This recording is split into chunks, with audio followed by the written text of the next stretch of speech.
essa aula de teologia sistemática, ela implica em 7 matérias, né? E as 2 primeiras matérias são justamente a palavra de Deus, correto? E depois o próprio Deus. Às vezes a gente pergunta, né, se vai estudar teologia, por que já não fala logo direto de Deus? E nós explicamos que a palavra de Deus é onde nós conseguimos as informações sobre Deus. A palavra de Deus foi o grande presente que Deus deixou para nós. Então, quando você estuda a palavra, e ao ponto do presente que Deus deixou, dizer que a fé vem pelo ouvir, o ouvir da palavra. É a falta dessa palavra, né, de ter o Deus da Bíblia, que faz com que surjam essas falsas religiões, faz surgir um cristianismo completamente distorcido. Hoje a Bíblia está muito, mas muito deixada de lado, e aí então surgem essas novas correntes de cristianismo, uma mais estranha que a outra, justamente porque não acredita que a palavra ela seja a, a Bíblia seja a palavra de fé, né? E é a palavra de Deus. Então, se a gente falar assim, o que que é a verdade? Já expliquei isso para vocês. Verdade é Deus e o que Deus diz na sua palavra. Então, é ali que nós encontramos a verdade de Deus. A tua palavra é a verdade, né? Então, irmãos, hoje nós vamos continuar no nosso estudo sobre Deus. Nós falamos sobre os atributos, né, de Deus, falamos sobre os atributos comunicáveis, sobre os atributos incomunicáveis, e na semana passada a gente estava falando da criação, e a gente vê toda a sabedoria, toda a bondade de Deus, né, a misericórdia de Deus, quando Ele cria todas as coisas. Como é bom saber, né, que existe esse Deus que pensa em nós quando Ele criou todas as coisas. Imagine só, meus irmãos, a criação do homem, né? Ele poderia ter criado o homem, né? Poderia, sim, primeiro. Ele poderia ter criado o homem primeiro do que tudo. E olha que interessante, a Bíblia diz que não foi assim. Que primeiro Deus criou os céus, criou a terra, né? E foi fazendo muitas coisas naquela sabedoria dele. Ele criou, meus irmãos, né? Fez a separação das águas, depois de criar a luz, depois ele criou a porção seca, depois ele foi enchendo, né, aquela porção seca com relva, com as árvores, ele foi enchendo aquele céu com pássaros, aqueles mares com os peixes. Bom, tudo estava sendo feito de uma forma maravilhosa e do tamanho da inteligência de Deus, que é infinito, não é verdade? E a gente pergunta, por que que ele não fez o homem primeiro? Calma, né? Na ordem da criação, Deus precisava criar o mundo primeiro. E antes até que o homem fosse criado, Deus ele fez o jardim do Éden. Deus ele fez um lugar maravilhoso. Eu penso no céu, irmãos, eu penso no céu como um novo Éden mesmo. É assim que eu penso no céu. Eu não consigo enxergar o céu com um pastor, com o Gilberto com umas asinhas atrás, sem fazer absolutamente nada. Eu não consigo fazer isso, nem pensar nisso. Eu consigo ver o novo céu e a nova terra, como está descrito lá no livro de Apocalipse, aquela coisa maravilhosa acontecendo. Eu consigo ver lá, meus irmãos, até as ruas de ouro, mas eu consigo ver aquela árvore que produz fruto, né, das 12 estações, que alimenta as nações, quer dizer, vai ter nações, os povos, as línguas, vai ter povos, vai ter língua. Mas você veja que o homem, ele foi criado, então, depois de ter criado o mundo e o Éden. E aí sim Deus criou o homem, e depois do homem, ele criou a mulher. Tudo dentro do que eu disse, dessa sabedoria e dessa bondade de Deus. Agora, quando nós pensamos na mente de Deus, sim, aí o homem foi criado primeiro. Porque a Bíblia diz que nós fomos eleitos de Deus antes da criação do mundo. Então, meus irmãos, e eu creio nisso, que Deus ele fez tudo para a sua glória, né? E seja o nosso comer, o nosso beber, o nosso viver, tudo a gente tem que fazer para a glória de Deus. Isso é o que a Bíblia ensina. Só que quando Deus fez esse mundo todo para a sua glória, ele ele estava pensando em nós, porque nós, na mente de Deus, o ser humano, ele já existia. E a mente de Deus é eterna, a mente de Deus é infinita. Então já existia a Neuza, já existia os dois Daniel, já existia a irmã Fátima, já existia a Máurea. Nós já estávamos lá na mente de Deus, mas o mundo ainda não existia. O mundo passou a estar na mente de Deus. E aí, quando ele cria o homem, ele coloca o homem lá para lavrar, para guardar aquele mundo que ele criou. Mas é um mundo preparado para ele. É um mundo que foi criado, preparado para suprir as necessidades dele.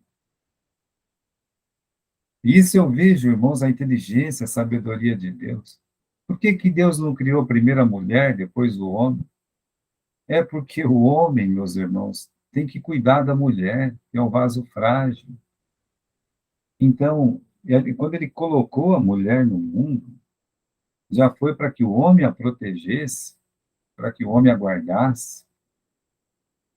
Então, nós temos essa, essa sabedoria divina na criação. E hoje nós vamos falar sobre a providência divina, né? Esse é o nosso assunto hoje, a providência divina, e que tem tudo a ver com a criação, né? Vamos à leitura aqui do nosso texto, né? Quando nós entendemos que Deus é o Criador poderoso, todo-poderoso, parece sensato concluir que ele também preserva e governa tudo no universo.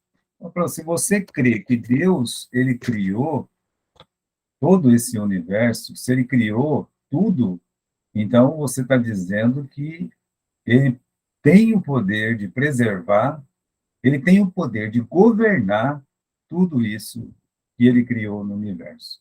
Então são duas coisas aqui: preservação e o governo. Providência tem a ver com essas duas palavras, em muito, né? Em preservar e em governar. Pode ser que a pessoa só preserva, ela não consegue governar. Mas no caso do nosso Deus, ele não somente ele preserva todas as coisas pelo seu poder, mas ele governa todas as coisas pelo seu poder. E embora o termo providência não se encontre nas escrituras, tem sido tradicionalmente usado para resumir a contínua relação de Deus com sua criação. Ah, pastor, essa palavra não tem na Bíblia, né? Mas Trindade também não tem, nós cremos na Trindade. Mas essa palavra, ela resume essa relação de amor que Deus tem com a sua criação, essa relação de preservação e governo. Então, com essa doutrina, nós aprendemos que esse mundo ele não está abandonado. E seus acontecimentos não são obra do acaso, nem do destino pessoal, que é o determinismo, mas que é controlado por Deus, o seu Criador, o seu mantenedor, né? Então, irmãos, nós não somos, o mundo não é obra do acaso. Né? As coisas não explodiram lá atrás e estão se explodindo agora. Não, tudo foi feito dentro dessa mente de Deus, do poder de Deus, pela palavra de Deus. Então, meus irmãos, não tem nada aqui de mundo abandonado, não, né? Não tem nada, não. Pelo contrário, nós temos um mundo completamente controlado por Deus. Então, veja essas frases finais aí, ó.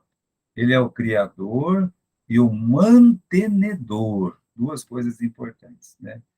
Então, Deus, ele está continuamente envolvido com todas as coisas criadas, de tal forma que ele preserva como elementos existentes, que conserva as propriedades que ele os criou, que coopera com as coisas criadas em cada ato, que dirige todas as suas propriedades características a fim de fazê-las agir como agem e as orienta no cumprimento dos seus propósitos. Queria que vocês pensassem aqui nesses 5 verbos que aparecem, né? Por exemplo, ele preserva, ele conserva, ele coopera, correto? Ele dirige e, finalmente, diz que ele orienta. Então, providência tem a ver com isso, meus irmãos. A providência tem a ver com preservação, tem a ver com cooperação, né?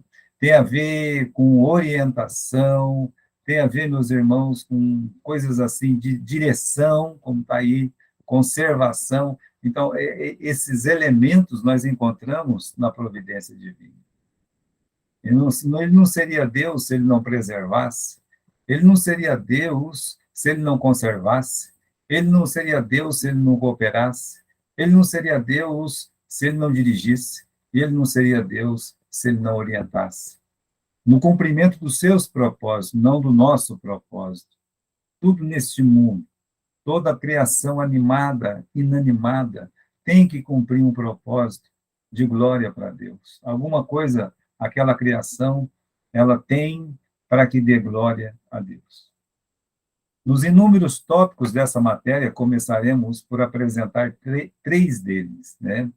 O instrumento da providência, os objetos da providência e a preservação providencial de Deus.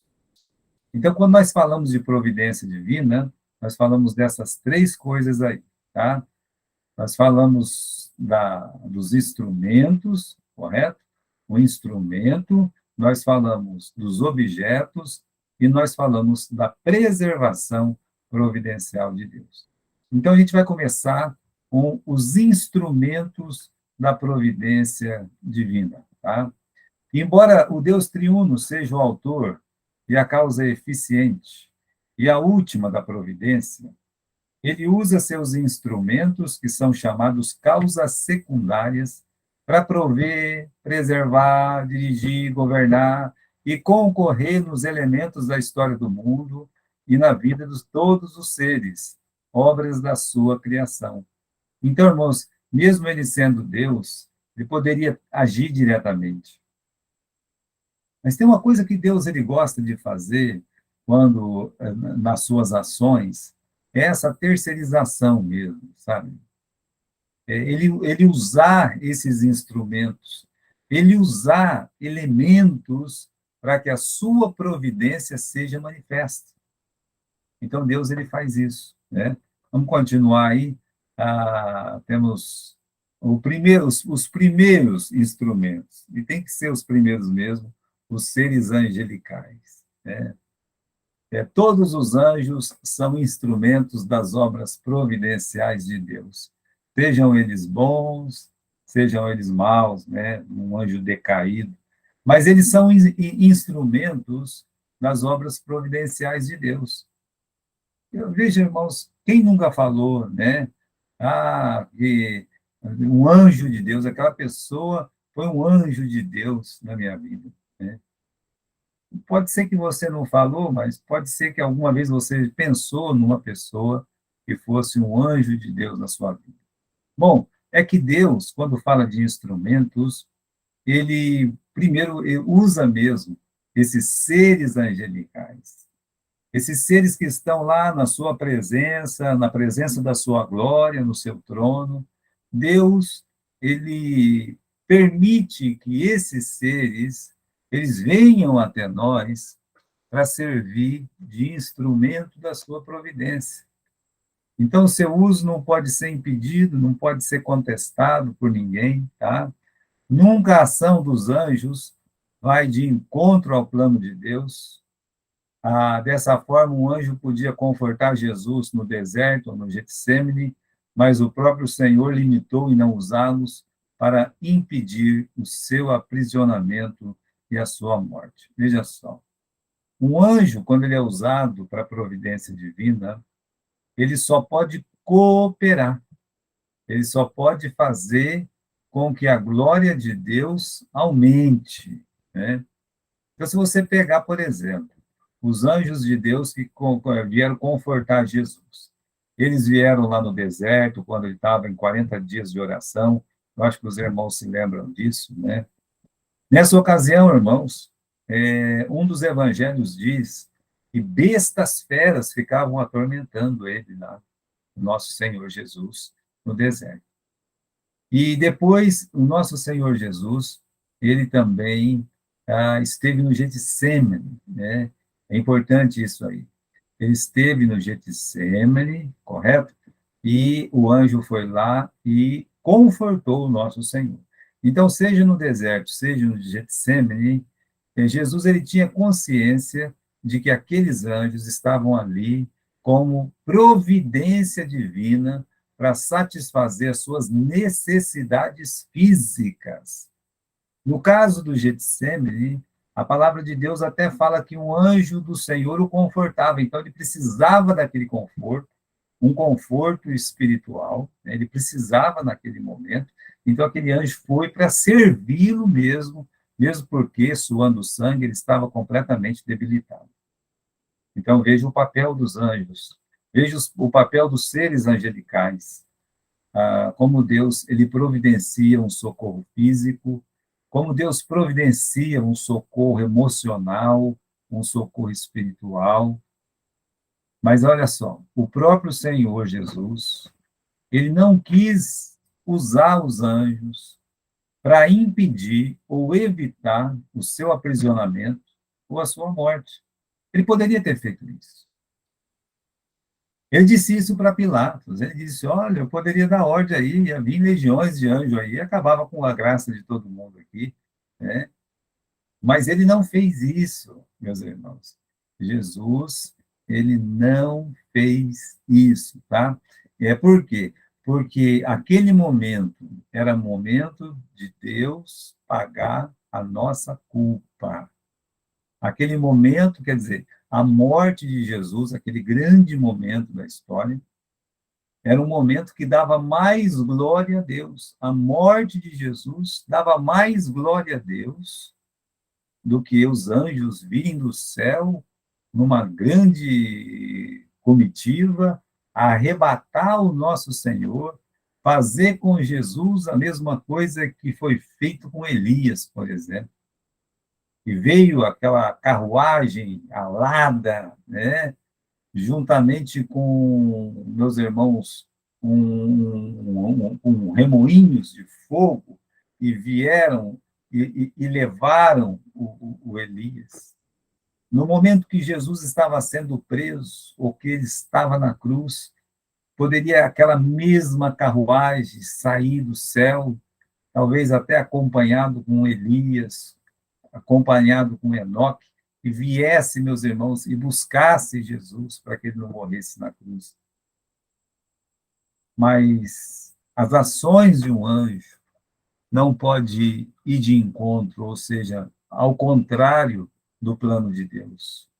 E a morte de Cristo na cruz fazia parte do plano de Deus. Então, os anjos bons, eles são usados constantemente para auxiliar os servos de Deus, como no caso de Elias, lembra de Elias? Elias está morrendo de fome, está com muita fome. Ele já está entregue, ele se entrega totalmente, né? É uma, ele se entrega, e quando ele se entrega, né? Deus vai lá e socorre ele com um anjo.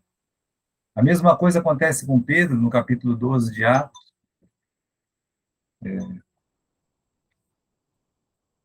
Agora eu não posso atender, né? Deixa eu avisar aqui, desculpa, eu vou avisar um sujeito aqui que a gente não pode atender, né?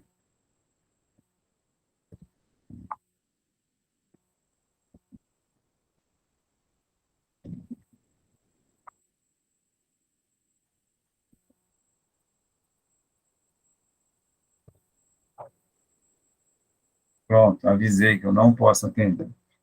Então, meus irmãos, seja Elias, seja, né, o Pedro, olha, os anjos estão aí para socorrer os filhos de Deus, né? E quando a gente fala dos anjos maus, Deus usa os maus anjos também, né? Eles também participam dessa obra providencial de Deus, principalmente como instrumentos, né? De juízo, do desagrado que Deus tem muitas vezes com os homens.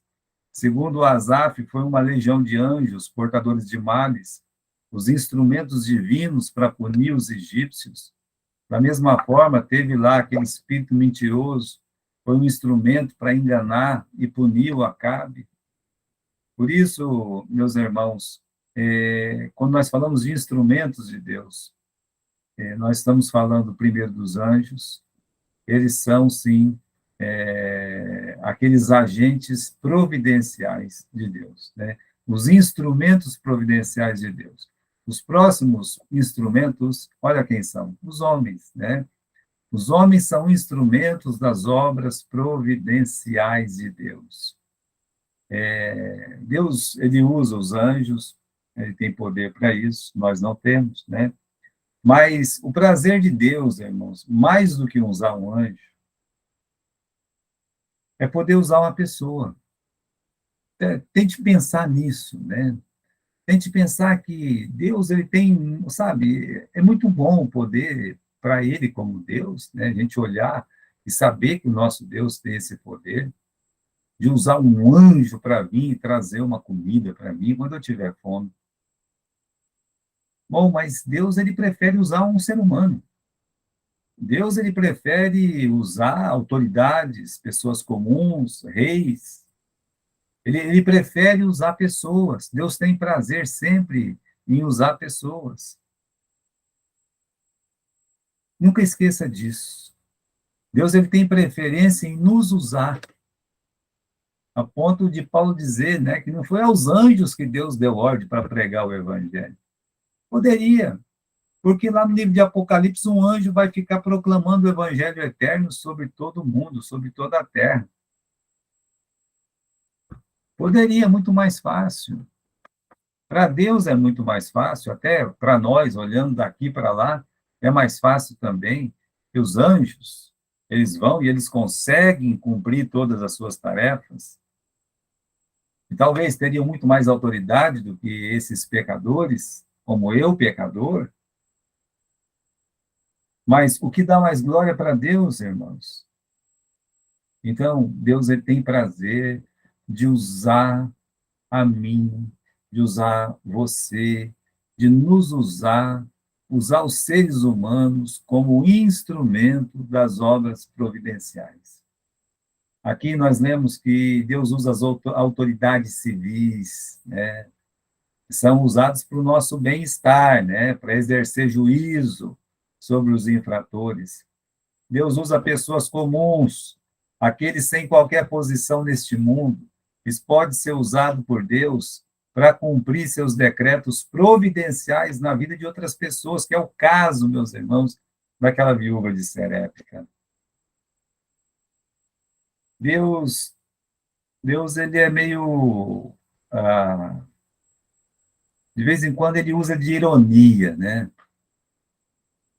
Como assim, pastor? Ele usa ironia. Essa ironia divina, tipo do Moisés.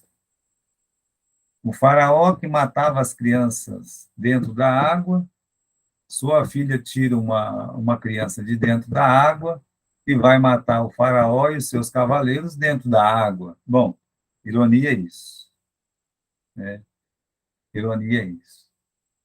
Ironia você vê num tempo de seca, 3 anos e meio, uma pessoa completamente desprovida de condições financeiras, desprovida de qualquer coisa que possa ser da humanidade, que é uma viúva, que naquele tempo não existia uma coisa mais pobre, mais miserável que uma viúva. Usar uma viúva para cuidar por 3 anos de um profeta teimoso. É só Deus para fazer isso. Ah, mas o profeta fez um milagre lá, para você ver como é que Deus usa pessoas comuns. Deus usou aquela mulher para fazer comida para ele, usou ele para poder multiplicar o azeite, a farinha daquela mulher. Deus disse, mulher, cuida dele. Disse para ele, Elias, cuida dela. Veja, meus irmãos, quem é anjo de quem? Quem que é instrumento de quem? É. Ela é o instrumento de Deus para preservar a vida do seu profeta. E o profeta é o instrumento de Deus para preservar a vida dela e a vida do seu filho. Onde nós encontramos tudo isso, se não for em Deus? Como Deus, ele é maravilhoso. Deus, ele usa nações, ele usa reis ímpios. Deus se serviu de muitas nações, de reis ímpios, para fazer provisão, exercer juízo em relação ao seu povo, né? Ou até mesmo as próprias nações gentílicas. Deus se serviu do Egito, irmãos. Apesar do Egito ser uma nação rebelde, apesar do Egito ser a nação escrava, que escravizou Israel,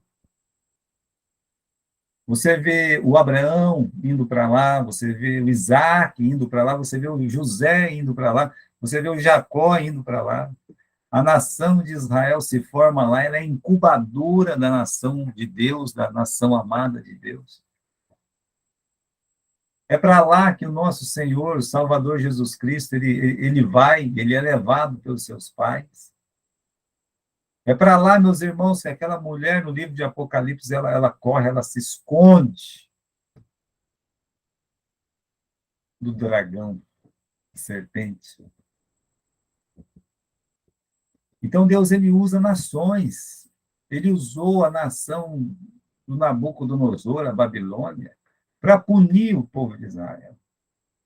E ele usou a nação dos medos e persas para punir quem puniu o povo de Israel.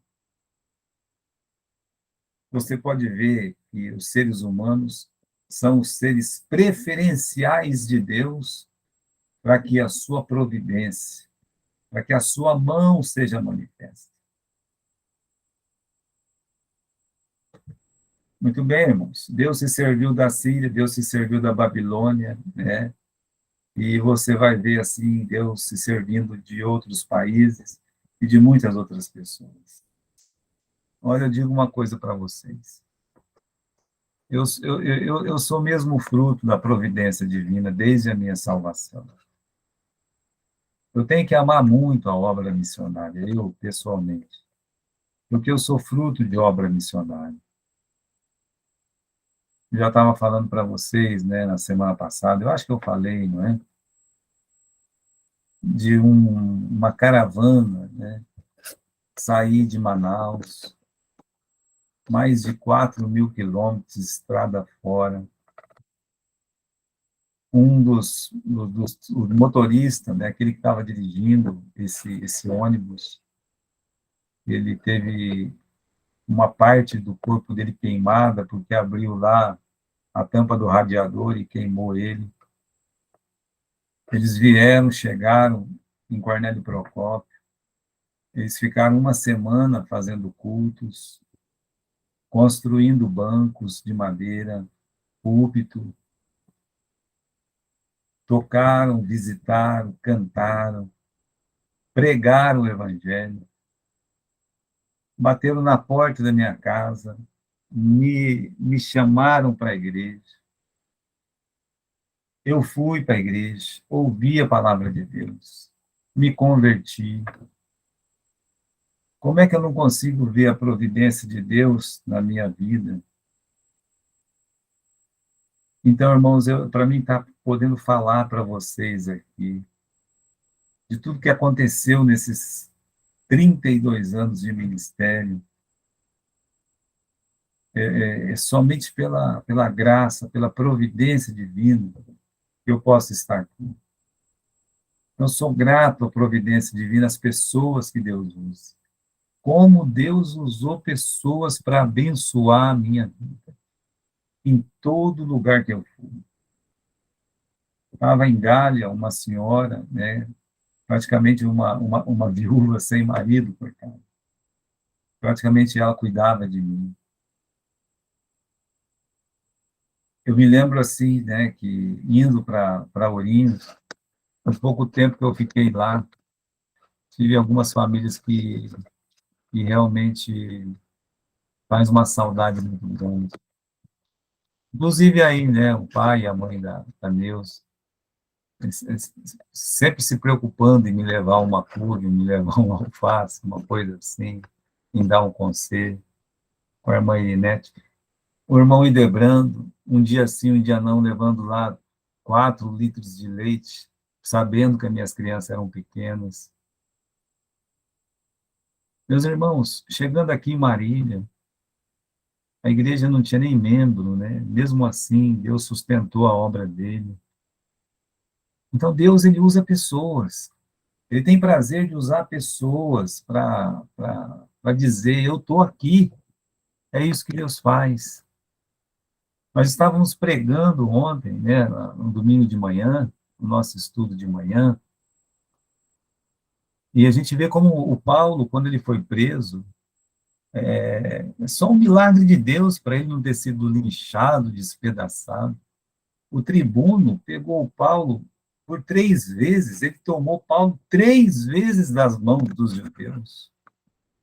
Deus usou uma pessoa que nunca viu Paulo, que não conhecia, não sabia nada da vida dele. Ele foi a primeira pessoa a dizer assim: eu não vejo culpa nesse homem aqui das coisas que o acusam.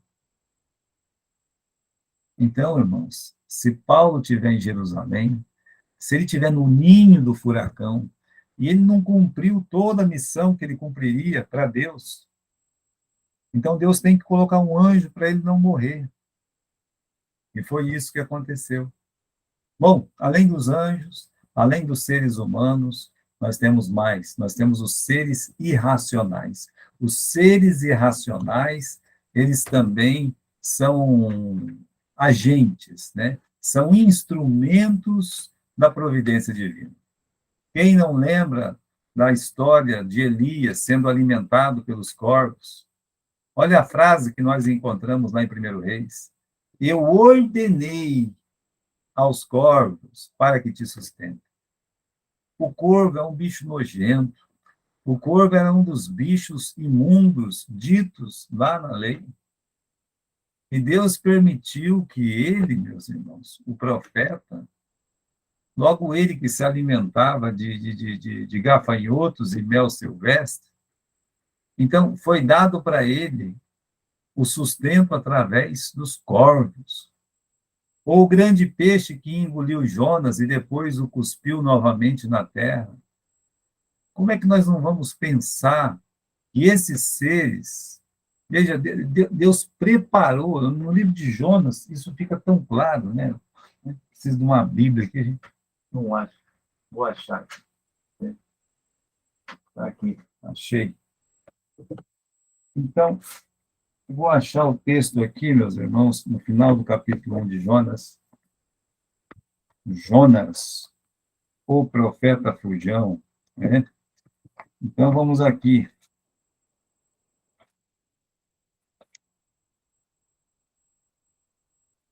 Capítulo 1, versículo 17. E preparou, pois, o Senhor um grande peixe, para que tragasse a Jonas. Você está vendo aí essa palavra? E preparou o Senhor um grande peixe. Veja o que é a providência divina. Esse peixe ele teria que ser criado, né? Ele teria que nascer lá entre os outros peixes. Esse peixe ele tinha que ser protegido quando ainda um peixinho pequeno, para não ser engolido por um outro peixe maior. E ele foi nadando, nadando, talvez por anos. As baleias vivem muito. Talvez ficou andando anos e anos. Havia muitas baleias, havia grandes animais. Eu nem sei se é uma baleia, essa é que é a verdade.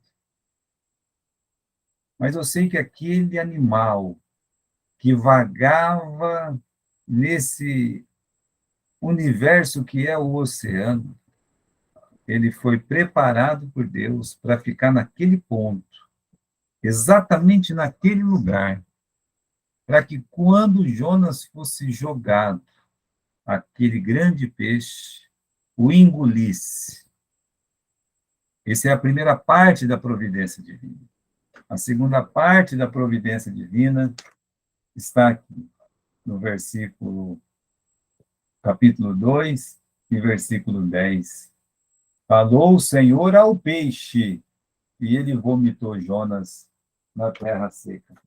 Falou o Senhor ao peixe. Mas como ele falou? Como é que Deus fala para o animal se o animal não escuta? O escuta, sim, escuta. Teu cachorro não te ouve? Teu gato não te ouve? Você treinou eles para ouvir você. Agora, Deus criou todas as coisas para obedecê-lo, para cumprir o seu propósito. Então, esses seres irracionais, e acredite nisso, eles são dirigidos, eles são guiados, eles são preparados, eles são ordenados por Deus para nos servir. Agora, Deus, ele prepara um peixe, ele prepara um profeta. O interesse de Deus era salvar almas. E para salvar almas, ele preparou esse peixe e levou aquele profeta, porque uma alma é muito importante para Deus. E Deus usou esse animal para salvar uma alma, muitas almas, né? Então, meus irmãos, seja os corvos, seja o grande peixe, né? São exemplos desse instrumental divino na sua providência. Sabemos que os corvos e peixes não foram criados para esse fim, mas a obediência desses seres irracionais revelam que os propósitos decretivos de Deus se executem sem impedimentos. Então, Deus ele vai cumprir o seu propósito. Pode continuar aí, meu filho, né? Pode passar.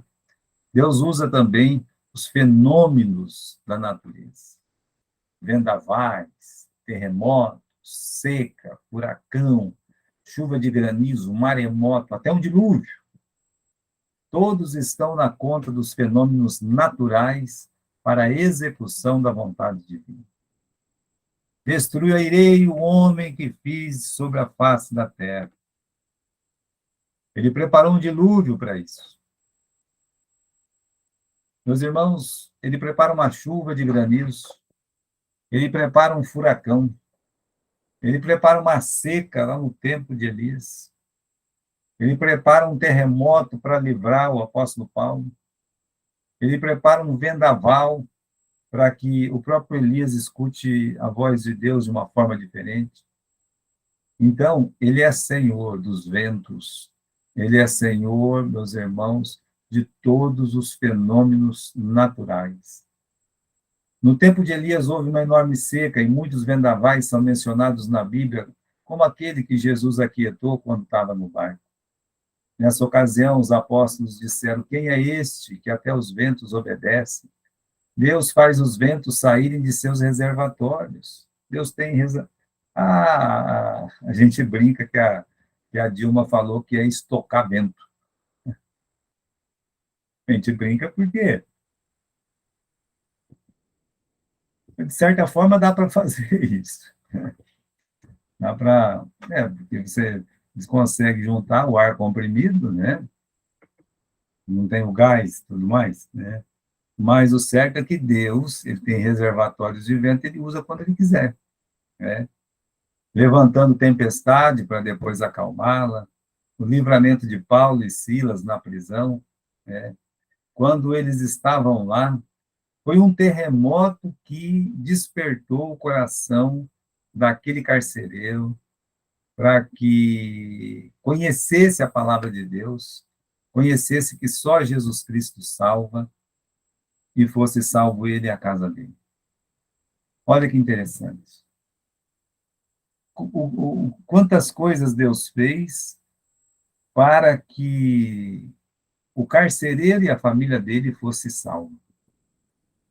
Veja só, Deus, primeiro, ele leva Paulo até Filipos. Depois ele coloca uma pessoa lá, uma pitonisa, que precisa ser socorrida, mas se socorrida vai dar confusão, como deu confusão. Paulo e Silas acabaram presos. Nessa prisão, eles cantam a noite inteira, eles falam de Jesus lá para os presos, mas na meia-noite tem um terremoto. O carcereiro vai se suicidar e Paulo diz: não te faças nenhum mal, todos estamos aqui. Então Deus preparou um terremoto para salvar uma alma. Uma alma. Deus é assim. Deus é maravilhoso nos instrumentos da sua providência. Agora, vamos falar, meus irmãos, nos objetos. Ah, tem mais aí, né? Sonhos e visões. Também são instrumentos de Deus, né? Desculpa, viu, Daniel? Né? A fim de evitar que os homens cometam pecado, Deus pode agir providencialmente nos sonhos. Foi o que aconteceu com o rei Abimeleque em relação à mulher de Abraão. Um sonho impediu de tomá-la como esposa. Um anjo também apareceu nos sonhos de José para alertá-lo a casar com Maria, fugir com o menino para o Egito e voltar para lá. Os magos tiveram a mesma experiência quando já haviam visitado o Messias. Então veja só como Deus ele trabalha com sonho, ele trabalha com visão, com esses avisos. Nós cremos que hoje Deus trabalha com a sua palavra. Mas houve esse momento de Deus trabalhar com essas visões, de Deus trabalhar com esses sonhos e usar os sonhos como instrumento. Ele usou o sonho, meus irmãos, do faraó, para que a família de José descesse para o Egito.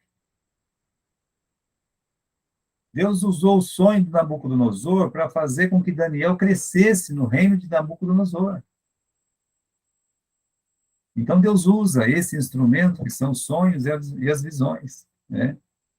Continuando aí, né?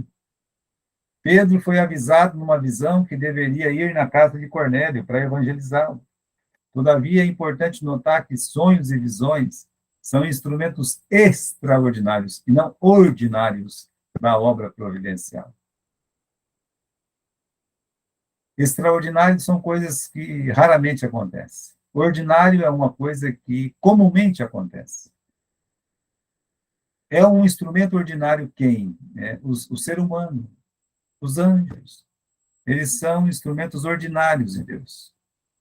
Enquanto que algumas coisas, como o extraordinário de um sonho e visão, isso é uma coisa muito extra. Né?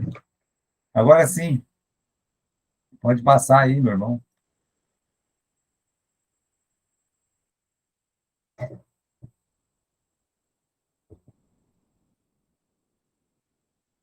Os objetos da providência. O que é isso, né? Objeto, pastor, né? É a quem a providência vai chegar, né? A quem Deus vai favorecer com a sua providência. Então, não há nada neste mundo que não seja objeto da providência divina, já começa por aí. Não existe nada neste mundo que não seja objeto da providência divina. O texto bíblico de Neemias 9:6. Então, eu vou ler para vocês aqui, Neemias, capítulo 9, versículo 6. Diz assim: só tu és, Senhor, tu fizeste o céu dos céus e todo o seu exército, a terra e tudo quanto nela há, os mares e tudo quanto neles há, e tu os guarda com vida a todos. O exército do céu te adora. Senhor, tu fez, Senhor, ele está dizendo, o Senhor fez tudo, Senhor. Mas o Senhor guarda tudo. Tudo que o Senhor fez, o Senhor guarda. Então, os objetos da providência, meus irmãos, às vezes são os mesmos que os instrumentos da providência. O texto bíblico de Neemias mostra que Deus age providencialmente em toda a sua criação, seja preservando, provendo, guiando, protegendo ou governando. As coisas inanimadas, né? Na terra ou no céu, os seres inanimados. Bem, você sabe a diferença de animado e inanimado. Animado. Tudo que tem ânimo implica em alma, em movimento, né? Por isso que existe o desenho. Aquele que você pega um papel, você desenha. Isso é um desenho. Mas existe o desenho animado. É aquele que você assiste na TV. É quando o gatinho cria a perna e sai andando no desenho.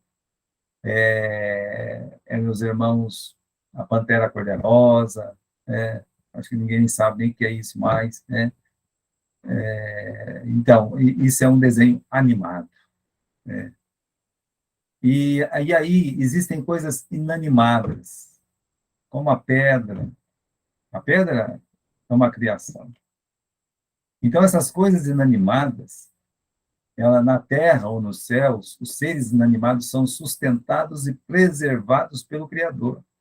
Deus mantém o sol, Deus mantém a lua, todas as estrelas nos seus devidos lugares, nas suas órbitas, usando-as cada uma para aquilo que foi determinado, e remove montes e sacode a terra conforme lhe agrada.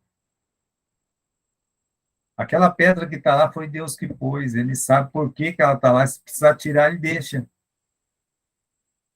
Mas tem algumas pedras que ele não quer que tire, ele não deixa, ele mesmo vai tirar. Veja, irmãos, como o mundo, ele tem... Se você olhar a geografia do mundo, com a Cordilheira dos Andes, né, os Alpes suíços, lá na Ásia, meus irmãos, na área do Tibete, aquelas grandes montanhas, né, você vai perceber que aquilo tem um objetivo. Aquilo ali é um paravento. Seja um vento que seja muito frio, ou seja um vento que seja muito calor, então Deus ele levanta esses muros para proteger a humanidade. Então, é ele que mantém o sol, ele mantém a lua, ele mantém a estrela, ele mantém tudo. Tudo tem que ser mantido por Deus. Chega a chamar as estrelas por nome, a chuva que desce do céu, ou a erva que nasce na terra, são atos de sua providência. Bem, quando você puder, você leia, né? Leia esses textos. Salmo 136, Jó, capítulo 9, Salmo 147, para você ver que Deus ele está preservando as coisas inanimadas. É Ele que preserva, Ele que concorre com os seres, meus irmãos, como as plantas. Jesus disse: considerai os lírios do campo. As plantas não podem fazer nada por si mesmas para ficar mais bonita ou até crescerem, mas Deus as embeleza, Deus faz crescer. Isso não é obra do homem, é uma obra de Deus. Qualquer planta que exista neste mundo não é obra do homem, é obra de Deus. Os seres viventes das águas, da terra e dos ares. Olha como Deus é sábio, né? Nos países tropicais, nós temos uma determinada planta, um tipo diferente de planta. Nos países que são mais secos, será um outro tipo de planta, um outro tipo de árvore. Mesmo num país tropical, existem árvores e árvores. No meu querido Paraná, na minha terra querida, nós temos o símbolo do Paraná, que é a árvore, a araucária. E para mim é uma das árvores mais lindas que existem. Linda, linda, linda. E aquilo lá, meus irmãos, naquela região, principalmente naquela região que sai ali de Piraí do Sul até chegando ultrapassando, né, o território ali de Santa Catarina. Você encontra muita araucária. Aquilo parece uma praga. Mas aí, quando você chega aqui no estado de São Paulo, é muito difícil você ver uma araucária. Eu conheço um irmão que disse, olha, eu trouxe um monte de araucária, plantei no meu sítio, não foi, infelizmente não nasceu, né? Aí eu fico pensando, é porque Deus faz isso. Deus fez essa planta para ficar ali no Paraná. Deus fez a castanha do Pará para ficar no Pará, apesar da castanha ser da Amazônia, né? Então é assim, né? Veja, os seres viventes das águas, da terra, dos ares, Deus cuida dos pássaros, sejam aqueles que habitam o santuário, seja aqueles corvos gritando de fome nos penhascos. Então, meus irmãos, Deus, ele sustenta tudo isso aí, eles são os objetos da providência divina. Se Deus não cuidar desses peixes, se Deus não cuidar desses animais da terra, se Deus não cuidar das aves, eles morrem todos. Se deixar para o homem cuidar, ele mata tudo. Não faz muito tempo, o Bolsonaro tinha ganhado a eleição no começo, lá eu me lembro disso. Não estou aqui fazendo propaganda de ninguém, não faço mais isso, não. Mas eu me lembro que o governo lá da Venezuela, ele para fazer uma maldade, eles despejaram um petroleiro inteirinho na Bahia brasileira. Sujou o litoral do Nordeste todinho. Por quê? Quantos animais morreram por maldade? Então, os homens, eles não guardam nada, não. Eles não protegem, não preservam nada, não. Se puder, risca o fósforo, taca fogo.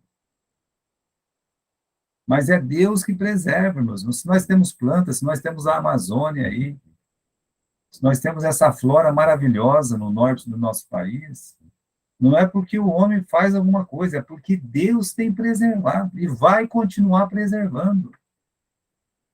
A Amazônia não pode acabar, porque ela é o pulmão do mundo.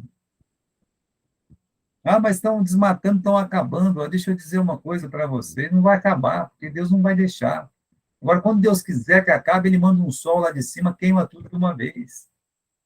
É isso. Então, Deus cuida dos pássaros, sejam aqueles que habitam o santuário, seja aqueles corvos gritando de fome dos penhascos. Deus, ele cuida de uma jumenta espancada, da mesma forma que cuida de um leviatã que jamais nós vamos ver. Então, a criação animada, inanimada, essa criação, meus irmãos, ela é preservada por Deus. Do nosso ponto de vista, nós não vamos, o sol não cai sobre nós, a lua não cai sobre nós. E o motivo é porque Deus, ele tem providenciado esse socorro. Pode continuar aí, meu irmão. Os objetos, a vida dos indivíduos, né? A ação de Deus sempre ficou evidente na vida das pessoas. A Escritura é farta nos exemplos. Há muitas crianças salvas milagrosamente pela providência. Moisés, o Joás. Imagine, meus irmãos, o Joás. A ordem lá da Atalha foi matar todas as crianças descendentes de Davi. Aí a tia do Joás escondeu ele dentro do templo, um lugar que aquela idólatra jamais entraria. E aquele menino foi criado dentro do templo, nenezinho. Não podia ficar chorando muito, porque alguém ia descobrir que aquele nenezinho estava lá. Mas Deus é que preservou o Joás. A viúva sendo providencialmente cuidado, como a de Serepta, como aquela viúva lá, meus irmãos, no tempo de Eliseu. O Jacó foi poupado da morte por Deus, quando lá, meus irmãos, o Labão quis matá-lo. Veio para matá-lo, Deus apareceu de noite e disse: você não vai tocar em Jacó, porque é meu. Quantas vezes Deus protegeu a vida de Davi, seja de Saul, seja dos filisteus, seja em guerra. Foi a providência de Deus que levou a Ruth até o campo de Boaz. Foi a providência de Deus que fez com que Rebeca se apresentasse ao servo de Abraão. Então nós precisamos crer nessa providência. Quando você se sentir meio sozinho, você me sentir assim meio para baixo, eu acho que essa é uma hora de você agradecer a Deus pela providência. Aquele momento difícil nada mais é do que uma providência divina. O pior momento de Jonas foi na barriga daquela baleia. Mas aquilo ali, como eu disse, era providência para a salvação dos ninivitas. Então, o seu pior momento, a sua dificuldade, a sua tristeza, pode significar a salvação de uma alma. Outros objetos, meus irmãos, são as nações. As nações são objetos da providência divina. Deus sempre trabalha soberanamente com uma nação. Israel, ela tem a primazia no trabalho providencial de Deus. Porque este resolveu revelar a essa nação de modo especial. Então, Deus, ele amou Israel, Deus, ele já amou Jacó. Não adianta você querer questionar isso, brigar com Deus com isso. Deus, ele ama Israel. Israel é um grande milagre de Deus e continuará sendo até a eternidade. Desde o início, quando Deus chamou Abraão e o separou dos sumerianos, ou quando estava se formando no tempo de Moisés, ou ainda no curso longo de história, entre os reis e a atualidade, nós vemos o cuidado providencial de Deus com os israelitas. Mas pastor teve a Babilônia, mais pastor teve o Império Romano, mais pastor teve o Hitler. E eu pergunto, nem Nabucodonosor, nem o Império Romano, nem o Hitler conseguiu dar fim, dar cabo ao povo de Israel. O povo de Israel, ele é invencível. Ele não pode ser eliminado da face da terra, porque é um povo que rege. Quando eles descobrirem a Cristo, meus irmãos, então tudo vai ser maravilhoso. Eles ainda não descobriram Jesus. O véu ainda está posto na face deles. Mas vai chegar o dia que o povo de Israel vai descobrir a pessoa de Cristo. E será glória sobre glória. Veja, Deus, então, ele não se importa de usar uma parteira ou duas parteiras, Cifrá e Apuá. A rainha Esther, olha, para que o povo dele não fosse destruído, ele usa uma Esther, ele usa umas parteiras, ele usa o Schindler, ele vai usando, meus irmãos, de tempo em tempo, pessoas. Mas Deus também tem agido providencialmente nas nações gentílicas, porque ele governa as nações. Qualquer país que apoia, qualquer país que ajuda, direta e indiretamente, o Israel de Deus, também vai receber uma proteção providencial de Deus. Foi assim com a Inglaterra, foi assim com os Estados Unidos. A Inglaterra, meus irmãos, é berço das missões, é berço dos missionários mais antigos. Uma vez, vocês sabem, né, a Inglaterra é um país protestante, pelo menos era. E a Espanha é um país católico. E houve um tempo que a Espanha estava bem mais forte que a Inglaterra. E esse rei espanhol, ele preparou uma grande armada com muitos barcos para uma invasão impiedosa às Ilhas Britânicas. Os ingleses não tinham como vencer aquela guerra. E aquelas naus, grandes navios, carregados com munições, e soldados sem fim, eles foram, meus irmãos, navegando para chegar na ilha. No meio do caminho, Deus mandou um vendaval. E esse vendaval destruiu completamente a famosa Armada Espanhola, de tal forma que eles nunca mais se recuperaram para poder invadir a Inglaterra. Mas na época a Inglaterra era a única nação que levava os missionários até o campo. Assim como os Estados Unidos têm ajudado e protegido Israel. E o dia que os Estados Unidos parar de ajudar o povo de Deus, o Israel de Deus, vai ser da mesma forma.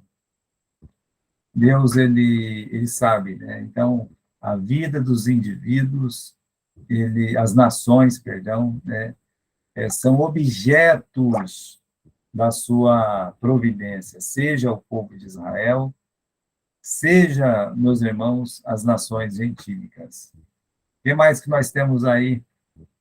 Temos mais alguma coisa? A preservação providencial de Deus. O princípio de Gênesis 1 é exatamente o momento em que Deus trouxe à existência as coisas que não existiam. Por causa da finitude das coisas criadas, é necessário que Deus tenha uma obra continuada, todavia, não continuação da criação, mas uma obra de preservação daquilo que foi criado. Deus não está continuando a sua criação, ele está preservando a sua criação. Todas as coisas criadas precisam de uma obra preservadora de Deus, desde que tenham vindo à existência. Nada é independente, exceto o Criador. A preservação é o primeiro ato providencial de Deus com as coisas que foram criadas. Deus preserva e sustenta tudo o que criou. Essa preservação é descrita em Hebreus 1:3 como o Filho de Deus sustentando todas as coisas pela palavra do seu poder. Muito bem. Eu acho que é isso aí, né? Acabou? Deixa eu ver uma coisa aqui. Então, vamos para os objetos dessa preservação. Deus, ele preserva os anjos, mesmo os caídos, ele tem preservado para o juízo, né? Deus preserva o universo, seja no nosso mundo material, a terra, seja os corpos celestes, e que Deus, como nós já falamos, ele conhece pelo nome. Então, os objetos da preservação, começa aí, meus irmãos, os anjos, também todo o universo. Deus preserva o mundo animal, né? Ele criou os animais de uma forma imediata, isto é, usando a água, a terra. Não pode ser extintos até que seja a vontade de Deus. No Salmo 104, encontramos uma apologia à criação e à preservação das espécies, onde aprendemos que Deus está sempre renovando a face da terra. Então, esse negócio que aquele animal sumiu, se sumiu porque já tem outro no lugar, tá? Pode ter certeza disso. Sem o cuidado preservador de Deus, todas as espécies, elas perecem, né?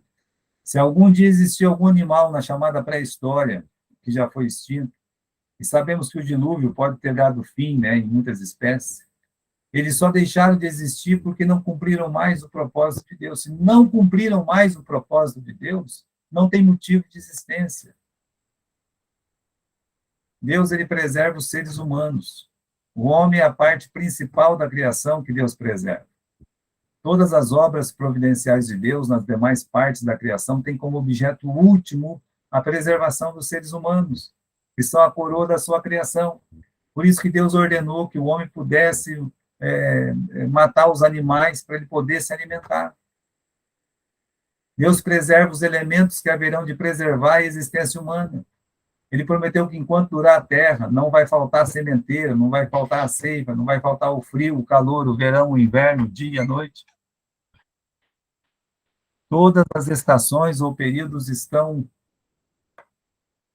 relacionados à posição da terra em relação ao Sol, e dessa forma, Deus orientou os corpos celestes de forma que o homem fosse diretamente é beneficiado. Então, meus irmãos, a posição que os astros celestes estão no mundo em relação à Terra é só mais uma forma de Deus nos preservar como seres humanos, como humanidade. A preservação da raça humana é uma atividade pessoal do Deus triuno que ordenou a multiplicação da raça. É Ele quem dá a vida a todos e a sustenta. Essa preservação depende do sustento diário.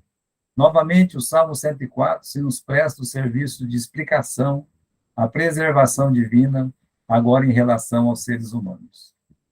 Num planeta de 7 bilhões de almas, veja só, que precisam ser diariamente se alimentar, Deus ele não somente faz crescer as plantas, que alimenta essas 7 bilhões de pessoas, mas ele tem dado conhecimento tecnológico para ampliar as atividades rurais. Assim, meus irmãos, uma colheitadeira de cana substitui a mão de obra de mais 100 pessoas. A de café faz o trabalho de 200 homens. Veja só, é importante pensar nisso. Sabe por que tem um aumento da tecnologia? Para a preservação da raça humana. Ninguém quer trabalhar no campo, mas não. Então tem que Deus dar sabedoria para o homem inventar as máquinas. Estou aqui com a princesa perturbando eu aqui, né? Vai lá dar um olho pessoal, vai. Não, não, é isso. Vai fora. Vamos terminar aqui, meus irmãos. A preservação dos crentes em especial. Isso é lindo, né? Nessa conta, há muitos exemplos, desde a proteção especial que receberam os patriarcas, né, o Abraão, Isaac, Jacó, Deus sempre guardando o Abraão no Egito, Isaac no Egito, Jacó em tudo quanto é lugar que ele ia, né, como arrumava uma confusão esse Jacó, né? Moisés, Davi, Joás, até chegar à vida de homens como Paulo, que foi preservado dentro de um cesto, dentro de um navio, né? De naufragaria, nas mãos dos fariseus, dos apedrejadores cruéis. Ele mesmo disse que de todas as provações que passou, o Senhor livrou de todas, né? Devemos lembrar, no entanto, que Deus nem sempre preserva a vida dos seus aqui neste mundo. A providência divina não é, meus irmãos, um atestado de que você não vai sofrer, que você não vai morrer. Pelo contrário, o seu sofrimento, a sua morte, pode ser parte da providência divina para salvar uma alma. Estar nos cuidados de Deus é permanecer nas suas mãos, seja para a vida, seja para a morte, pois se nós vivemos, para o Senhor vivemos, se morremos, para o Senhor morremos. Alguns homens da Bíblia reconheceram a preservação de Deus. É o caso de Jacó, é o caso de Jó. O primeiro confessou, o Deus que me sustentou desde o dia que eu nasci até agora. Então, antes de morrer, Deus falou isso para os filhos de José, o Deus que me sustentou desde o dia que eu nasci até agora. E o Jó disse o seguinte, né? O segundo confirma que o cuidado de Deus o guardou.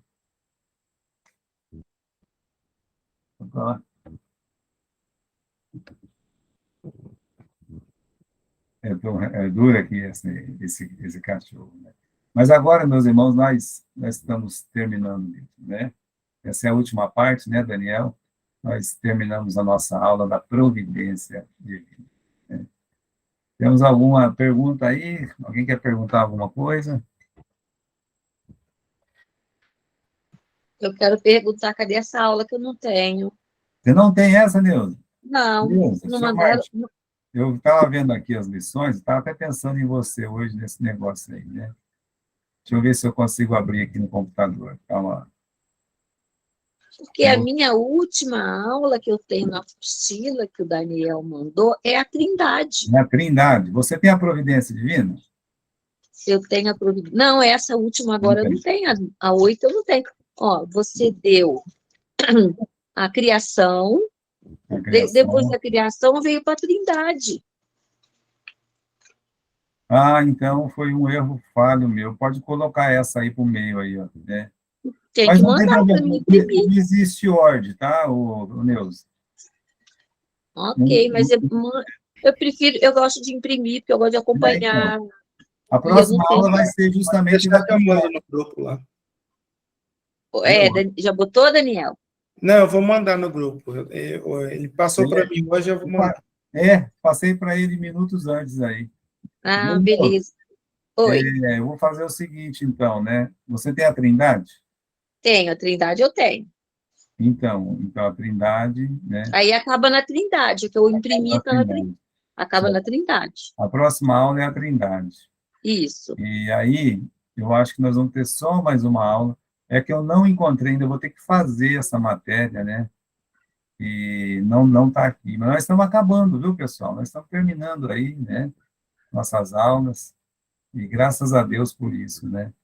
Mas estamos chegando no fim aí. Vocês vão poder ter umas férias aí em novembro. né? Ah, não, pode continuar. Fala só em dezembro. Pois é, né? Vou largar vocês, né? Eu estou tentando adiantar, sabe? Estou passando. Eu fazia em 2 aulas, eu estou tentando fazer em uma, porque vocês já é um grupo mais.